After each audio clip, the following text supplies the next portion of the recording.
Hello दोस्तों। तो कैसे हैं आप लोग? उम्मीद करता हूँ अच्छे होंगे। मैं भी बहुत अच्छा हूँ।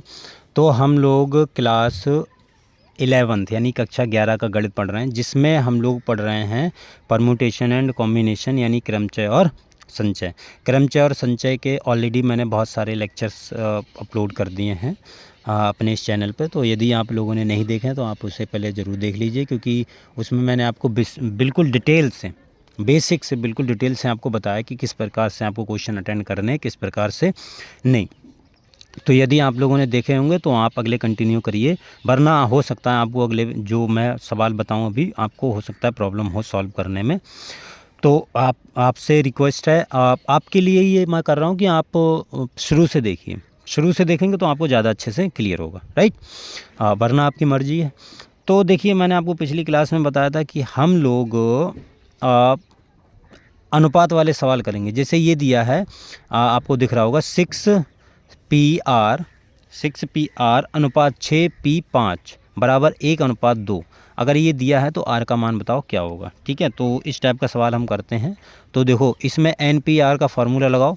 NPR का फार्मूला लगाओगे तो यहाँ पर आप लिख सकते हो 6 फैक्टोरियल बटे 6 - R फैक्टोरियल, ऐसा लिख सकते हैं। और ये अनुपात में ही है, ठीक है। ये है 6 फैक्टोरियल बटे 6 - 5 फैक्टोरियल बराबर, इसको 1:2 ही रहने दो। अनुपात का मतलब होता है हम बटे में लिख सकते हैं, कोई दिक्कत नहीं है, ठीक है। तो यदि आप इसको लिखोगे तो ये देखो, इसको आप ऐसा ही रहने दो। चलो अभी इसको 6PR ही कर लेते हैं, 6PR, बात तो वही है।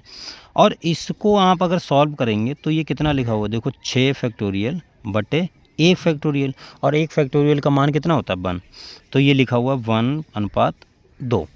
ठीक है, समझ में आई बात। तो आप इसको क्या करो, बटे में लिख लो। तो इसको 6PR, अब यहाँ पर आपको पता है ये बटे में लिखा हुआ होता है, तो 6 फैक्टोरियल और नीचे कितना है 1, तो 1 लिखो ना लिखो कोई फ़र्क थोड़ी ना पड़ेगा, तो वही आ गया। और इसको आप 1/2 कर लो, ठीक है। इसको आपने 1/2 कर लिया। इसको आप सॉल्व करोगे तो ये लिखा हुआ है 6PR, और इधर आप इसका गुणा करोगे तो कितना लिखा हुआ मिलेगा आपको, 6 फैक्टोरियल बटे 2।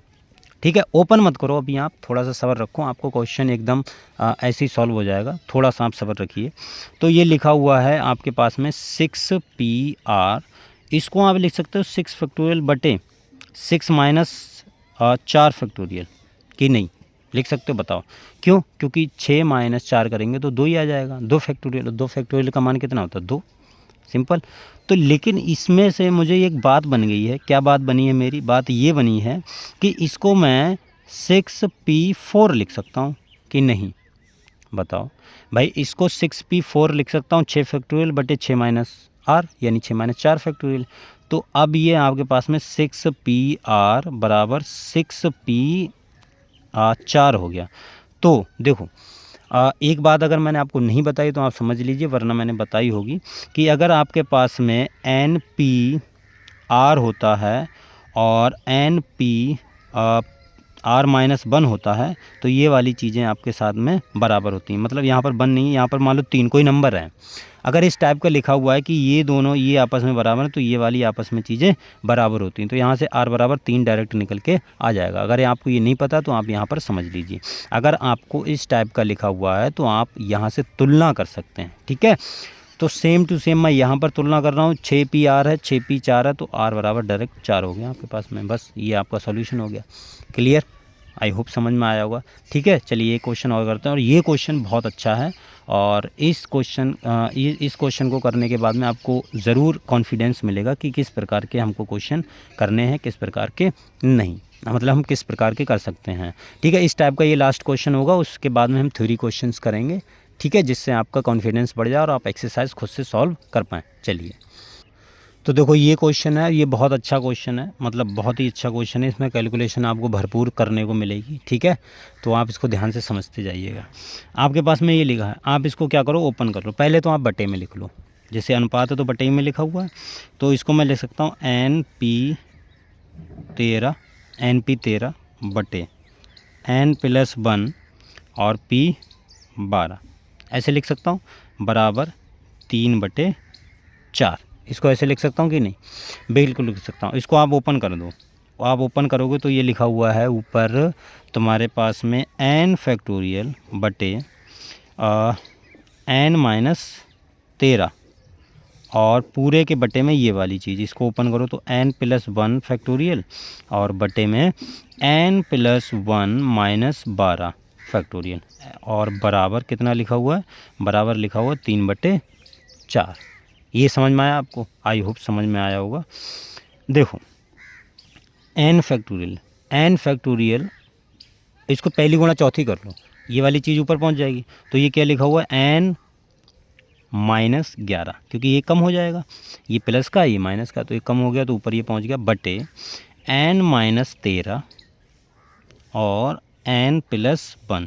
ठीक है, ये मैं क्वेश्चन क्यों बता रहा हूँ, अच्छा क्योंकि ये भी आपको पता चलेगा। अब आपको कॉमन लेने में यहाँ पर थोड़ी सी समस्या आ सकती है, लेकिन आएगी नहीं क्योंकि मैं बैठा हूँ ना, तो नहीं आएगी।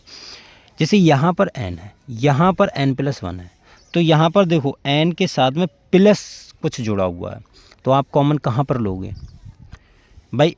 n को मैं क्या लिख सकता हूँ, n को मैं n+0 फैक्टोरियल नहीं लिख सकता हूँ।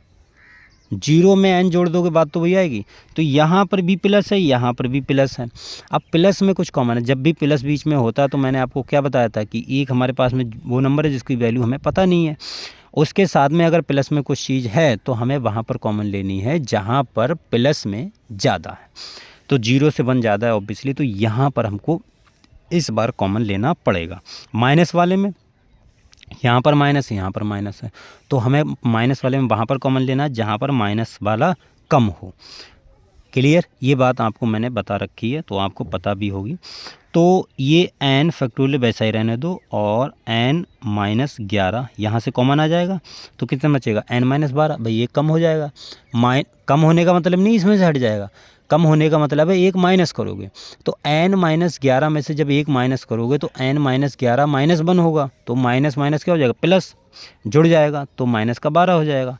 और n-12 भी कॉमन ले लो क्योंकि हमको 13 बनाना है, तो n-13 तो 13 फैक्टोरियल ऐसे लिख सकता हूँ बटे में देखो क्या आएगा n-13 फैक्टोरियल वैसा ही लिखा हुआ है। ठीक है, यहाँ मैं फैक्टोरियल लिखना शायद भूल गया हूँ। ठीक है, अब लिख देता हूँ। तो यहाँ पर n+1 कॉमन ले लो आप, तो कितना बचेगा, n फैक्टोरियल बचेगा सिर्फ, भाई सिर्फ, क्योंकि इसमें से एक कम हो जाएगा। n+1 बाहर निकालोगे तो n+1 - 1 करोगे तो माइनस से माइनस कैंसिल आउट हो गया, तो n+1 और n फैक्टोरियल बचा सिर्फ। ठीक है, तो ये वाली चीज़ आ गई। अब बराबर में कितना लिखा हुआ, 3/4, तो बराबर में 3/4 है। अब यहाँ से आप देखो क्या क्या कैंसिल आउट हो रहा है, ये वाली चीज़ चली गई और n फैक्टोरियल से n फैक्टोरियल चला गया, कोई दिक्कत नहीं है। ठीक है, यहाँ पर कैलकुलेशन थोड़ी सी बढ़ेगी अभी, तो इसमें से आप जब इसका गुणा करोगे तो चलो मैं लिख देता हूँ n-11 और n-12 बराबर n+1 और बराबर 3/4।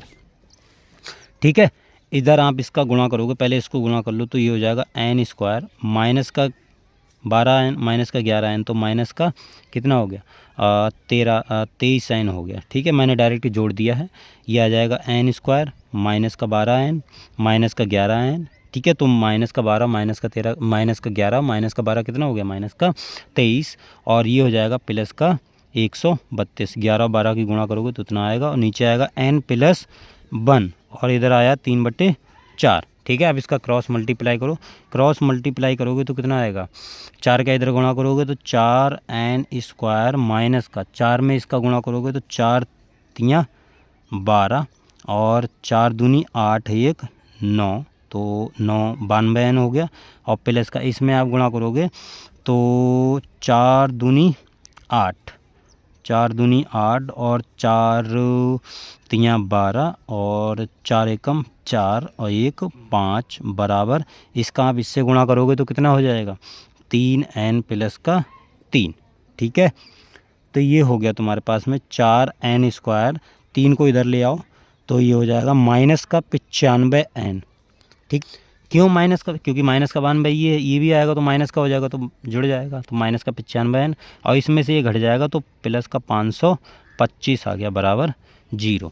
इसको आप हल करोगे तो अगर आप इसको हल करने बैठ गए तो इसका गुणाखंड होगा 4n² और 525 और 4 का गुणा बहुत लंबा खींचेगा आपके पास में, आप गुणाखंड करके देख लेना। तो ये आएगा 60n प्लस 35n, क्योंकि 60 और 35 कितने होते हैं 95, और 60 और 35 का गुणा करोगे तो आपके पास में 525 आएगा। ठीक है, n प्लस का 525। आप कहोगे सर आपको इतनी बड़ी गुणा कैसे पता? मैंने गुणाखंड करके देख लिए थे पहले, इसलिए मैंने आपको यहाँ पर डायरेक्ट लिख दिया। आपको भी गुणाखंड करके देखने पड़ेंगे तभी होगा, वरना तो नहीं होगा, राइट। तो अब आप इसमें से कॉमन ले लो, 4n कॉमन लो आप, तो कितना आएगा n-15, ठीक है। और इसमें से आप 35 कॉमन लोगे तो n-15 ही आएगा, बराबर 0। तो n-15 कॉमन ले लो, इधर आ गया 4n-35, तो बराबर 0, ठीक है। तो n बराबर 1 तो 15 आएगा, और n बराबर 1 आएगा तुम्हारे पास में 35/4, ठीक है। बटे वाला हम मान लेते नहीं हैं। क्यों नहीं लेते हैं? इसका कारण है क्योंकि बटे में n आएगा तो जैसे देखो, अब आपको ये कई लोग बताएंगे आपके स्कूल में या कॉलेज में, जहाँ भी आप पढ़ते होंगे, आपको बताएंगे कि n का मान अग्रह है, कि मतलब बटे में आ गया तो नहीं लेंगे। क्यों नहीं लेंगे? मैं रीज़न बता रहा हूँ। जैसे आपके पास में सपोज़ NP3 है और n की जगह पे आपने 35/4 ले लिया, मान लो आपकी मर्ज़ी है, आपने ले लिया, तो आप यहाँ पर रखोगे तो 35/4 और P3, कोई दिक्कत नहीं है। लेकिन दिक्कत अब आएगी, क्योंकि 35/4 फैक्टोरियल भाई n फैक्टोरियल बटे 35/4 माइनस 3 फैक्टोरियल, ये बनेगा आपके पास में। अब आपने फैक्टोरियल किसका पढ़ा है? नीचे ये बनेगा 35-4, ये लिखा हो 35-4 - 1। अब आपने फैक्टोरियल किसका पढ़ा है? सिर्फ नेचुरल नंबर का। मैंने आपको पहली क्लास में बताया था फैक्टोरियल सिर्फ और सिर्फ नेचुरल नंबर का होता है, होल नंबर मतलब 0 भी शामिल होता है। बटे वाले मतलब जो हमारे पास में परमेय संख्या आती हैं उनका क्या होता है फैक्टोरियल हम नहीं निकाल सकते, ठीक है। 12th में आप नहीं निकाल सकते, अगले इनका भी फैक्टोरियल निकलता है, लेकिन उसमें कुछ कंडीशंस होती हैं। यहाँ पर आपको ये वैल्यू नहीं बताई जाती, और ये यहाँ पर इसका हम मान निकाल भी नहीं सकते, ठीक है। वो हम जब BSc में पहुँच जाएंगे तब हम फैक्टोरियल का मान निकालना सीखेंगे इस टाइप के। लेकिन अभी हमारे पास में मतलब अगर ऐसा आ जाए बटे में, जैसे ये 35/4 फैक्टोरियल आ गया, तो इसका मान हम कैलकुलेट नहीं कर सकते, इसलिए इसको यहाँ पर अग्रा बोल देते हैं, इसलिए बटे वाला मान हम नहीं लेते हैं। तो इसलिए ये पूरा इसका रीज़न है, इसलिए नहीं लेते हैं। आपको डायरेक्ट बता देते हैं कई सारे, या कुछ रीज़न भी बता दूँगे, मैं ऐसा नहीं बोलता रीज़न नहीं बताते होंगे, बहुत सारे टीचर्स ऐसे हैं जो रीज़न भी बताते होंगे, लेकिन बेसिकली कोई रीज़न ऐसे जल्दी बताता नहीं है, तो आपको वहाँ पर खुद से देखना पड़ता है, ठीक है। तो मैंने आपको रीज़न बता दिया है, तो आपको कौन सा मान लेना है? n बराबर 15, तो ये आपका वैल्यू हो गया। n बराबर 35/4 ये आपको नहीं लेना है, इसको आपको अग्रह बोल देना। रीज़न आपको नहीं बताना है, ठीक है। आप बोल देना कि अग्रह मान है तो इसको हम नहीं लेंगे, और ये n बराबर 15 लेंगे। क्यों नहीं लेंगे n बराबर 35/4? तो मैंने आपको उसका रीज़न डिटेल में बता दिया है, राइट। तो आई होप देखिए इस टाइप के सवाल मैंने जितने भी पॉसिबल हो सकते थे सभी मैंने आपको करवा दिए हैं, और बाकी आप अपनी बुक से खुद से ट्राई कीजिएगा। और बाकी अगली क्लास में हम क्वेश्चन ऐसे करेंगे जो शब्द से संबंधित होंगे, शब्दों जिनमें लिखे हुए होंगे, कुछ सेंटेंस लिखे होंगे और आपको बताना होगा। उससे पहले मैं आपको कुछ बेसिक बताऊँगा, तभी आपसे भी क्वेश्चन बनेंगे, वरना नहीं बनेंगे, राइट। चलिए फिर आज के लिए इतना रखते हैं, मिलते हैं अगली वीडियो में, तब तक के लिए बाय।